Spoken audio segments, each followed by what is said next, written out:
Okay guys, it's Alex here from the channel. Hope you're all doing well.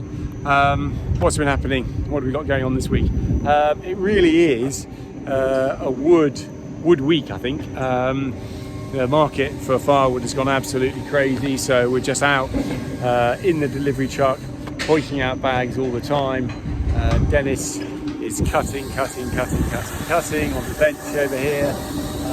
So we've got the wet wood pile in there, and then we've got the dry wood pile in there. So we're just cracking on with that still. See if I can show you what the two bits look like. So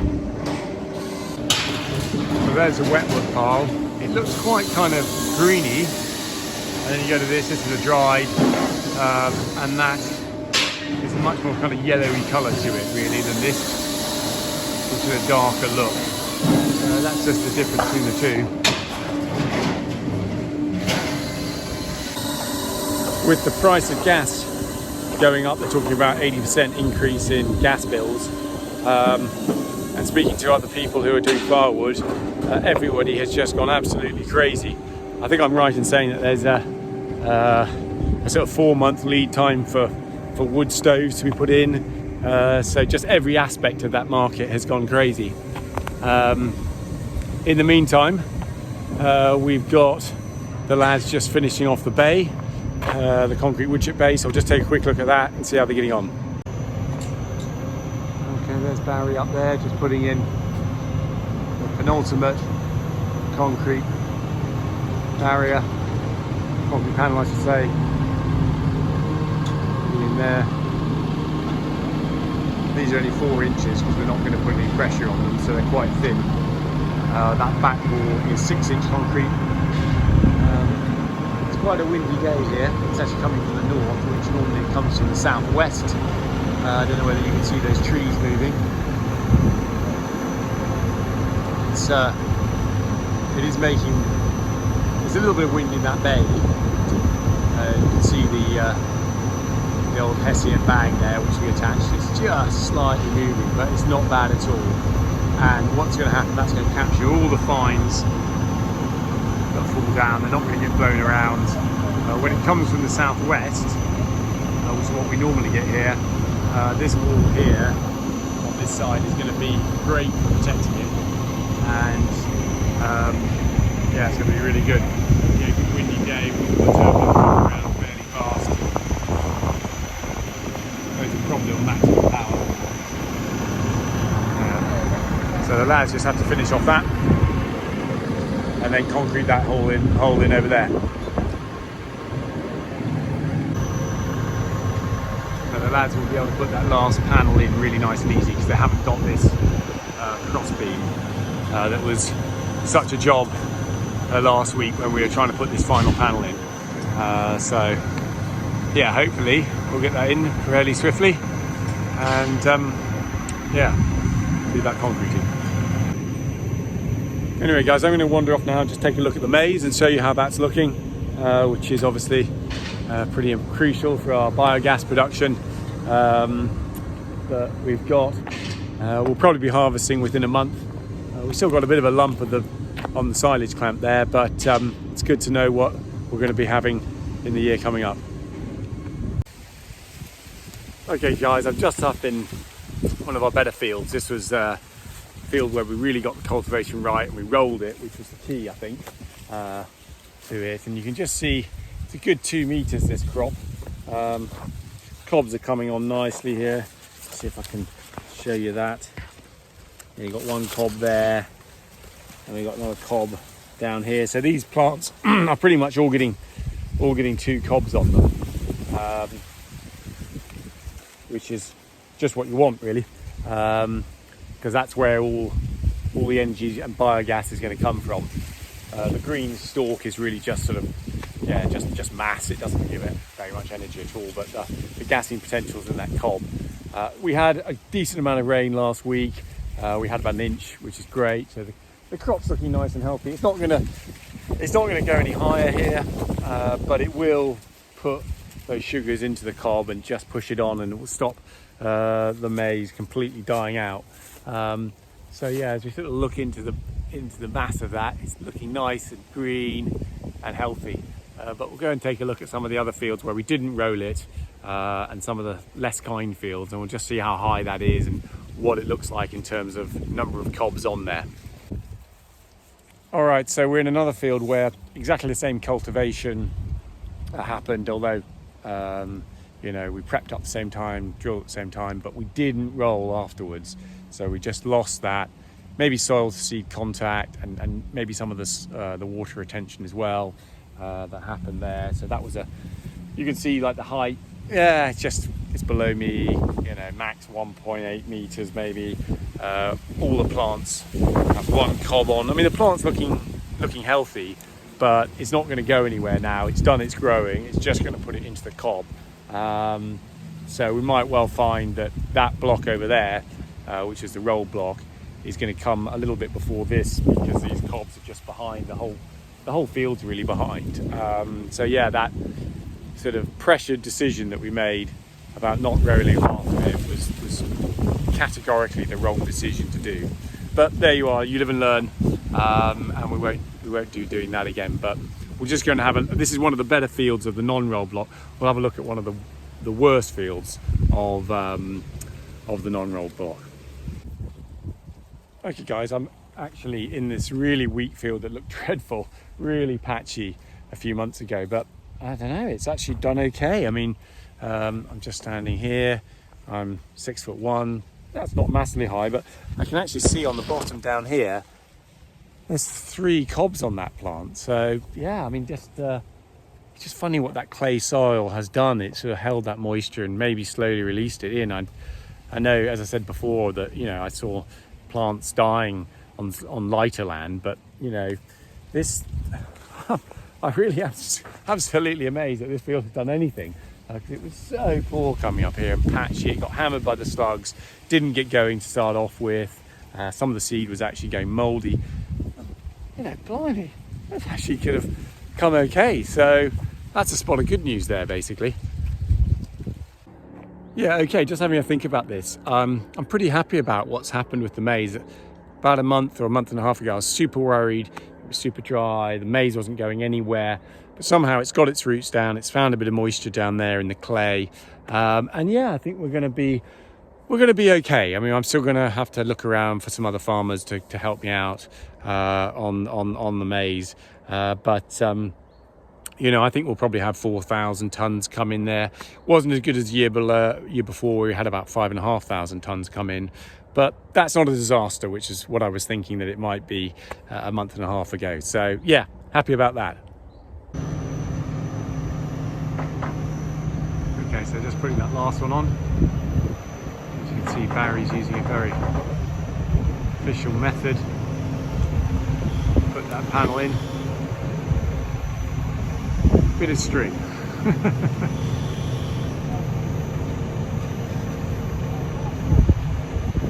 Probably doesn't help that it's a bit windy today.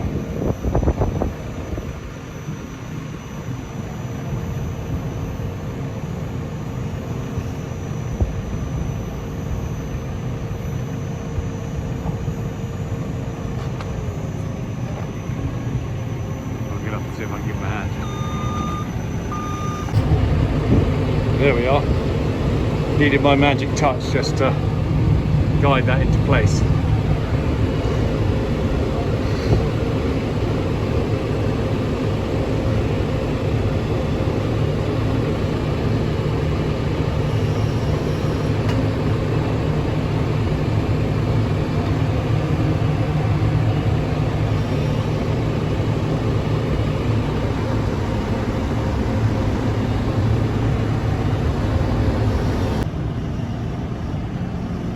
Okay, so just putting the last beam in.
place now.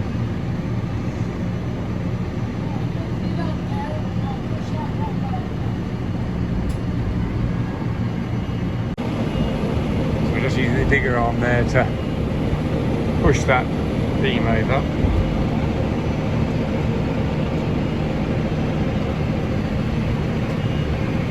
And Richard's going to try and push it down on top. Hopefully not knocking off the guttering. Here he comes.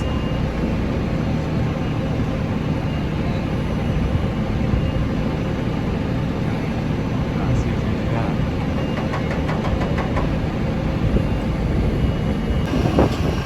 Which is just going to push that top in now. Hopefully it'll go in nice and smooth. Can. Get a piece of concrete or something.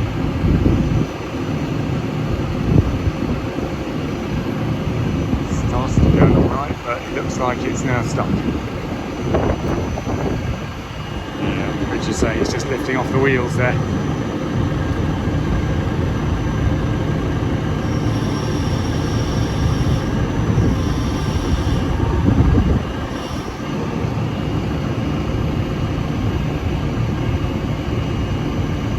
Like another one we're going to have to cut.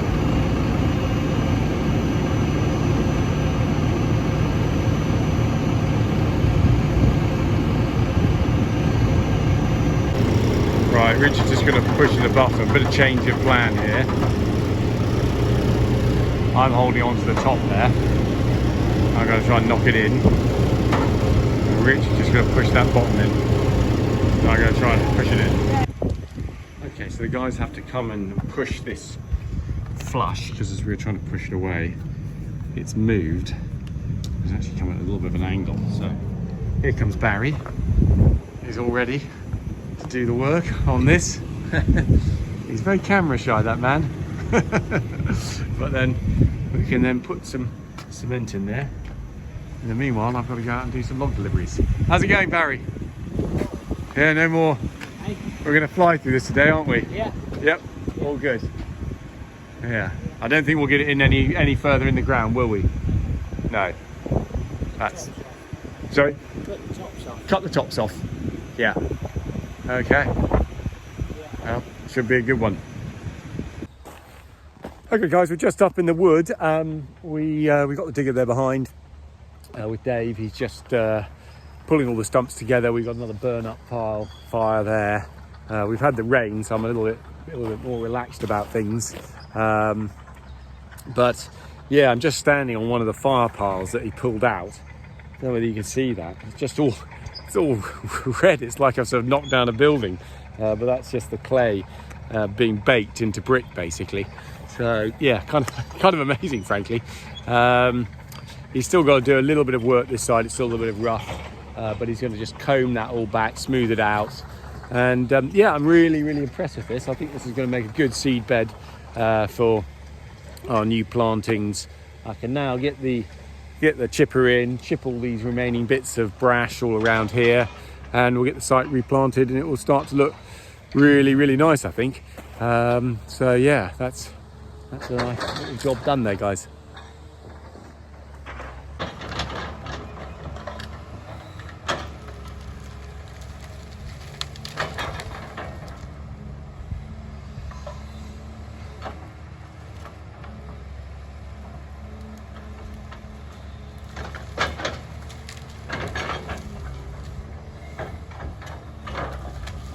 Does a lovely job knocking the stumps about, pulling them up. It doesn't tear up too much earth. So yeah, impressed with that.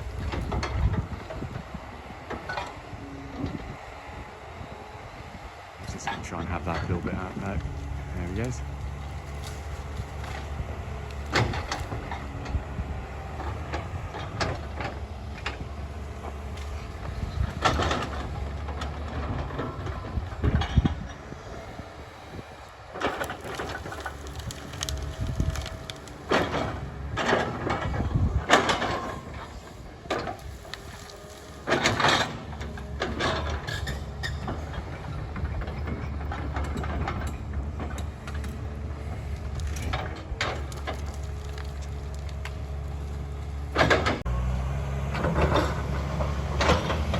So that's some of the root balls there. Absolute monsters, really. When you compare them next to the digger. A lot of muck in them as well. Just bashing about a bit there, trying to take a bit of muck off it. But yeah, it's a shame we can't do anything with them. But when they're all covered with muck and stone and stuff, we can't chip them or saw them or anything. So I just think the best thing is just to put them on the fire and spread the ash back on the land again.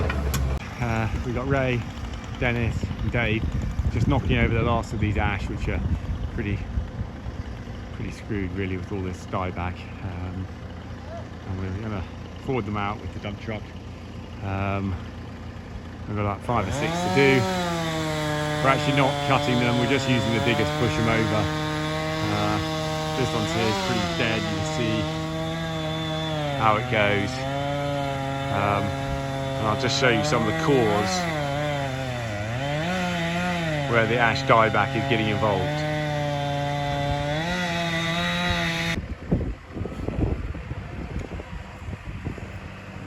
It's a nice piece of timber there, that's going to make some nice firewood, that one.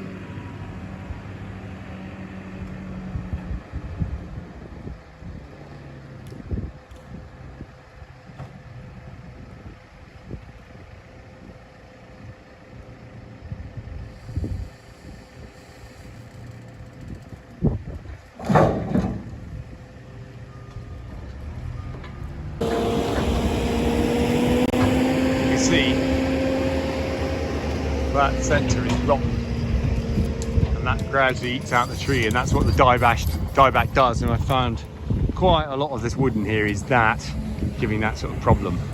So yeah,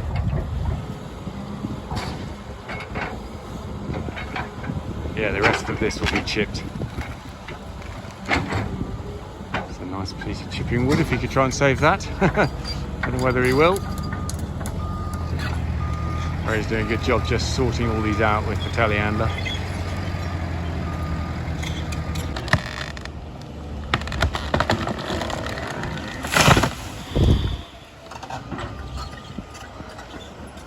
There one goes. I think when we go down there, we'll find that is rotten to the core.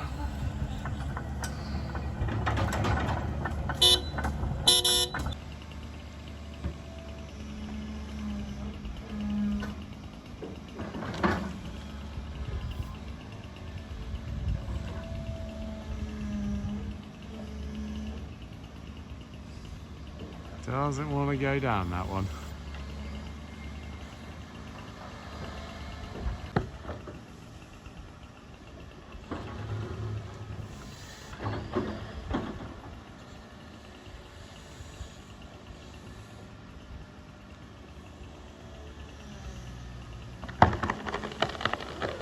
Well, timber, I suppose.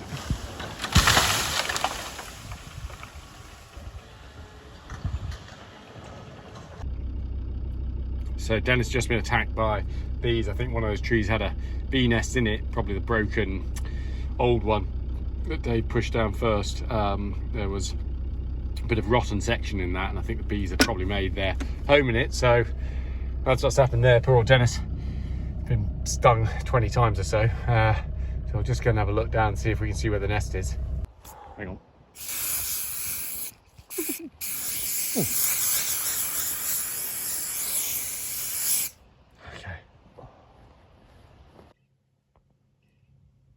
There they are, all swarming in that old bit of the tree which was all rotten. A lot of honey coming out of there as well. We'll have to try and move that and get it out of the way. Right, I'm sticking in my cab. Ray's going to pick it up and just move it to one side. I don't think he's going to open his window now. Probably pretty heavy, that, but if he can pull it back towards him, yeah, he's lifting the telehandler. As long as he can pull it back, he'll be all right, and he can move it over out the way. And I think what will happen is a badger will probably find that and eat that honey. And you can see the base of that tree is all pretty rotten, So it's probably pretty ideal for the honeybees, but unfortunately we've disturbed them and we didn't realise. Otherwise it probably would have been fairly nice to leave that up, really.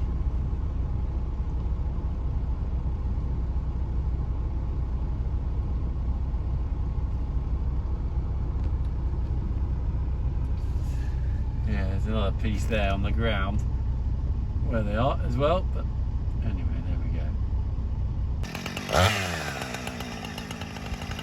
Yeah, proper trooper Dennis is straight back in there again. 20 bee stings and he's still going.